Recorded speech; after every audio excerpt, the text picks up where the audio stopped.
আনন্দ। লোকে আমার বলে কটকটি আনি ভাতার মারি, ভাতার মারি। না তোমরাই বলো, ভাতার যদি না আমার লাস্টিং করে এর জন্য দায়ী আমি। এই পর্যন্ত আমার যে কটা ভাতার মরে তার কোনো হিসেব নেই। এই তো মাস ছেলেটা বিয়ে হয়েছিল জানো, সুখে সংসার করছিলাম গো, সুখী দাম্পত্য জীবন মধুময় হয়ে উঠল।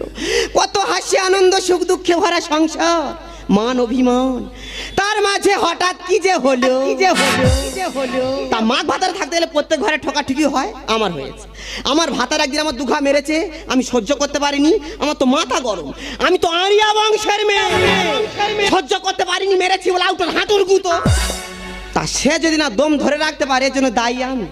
তবু লোকে আমার বলে ভাতার মার, সে গেছে তার কি হয়েছে, আমার খুব একটা অসুবিধা হয় না, মোটামুটি ম্যানেজ হয়ে যাচ্ছে। সে তো গেছে কিন্তু তার টু কপি রেখে গেছে। হ্যাঁ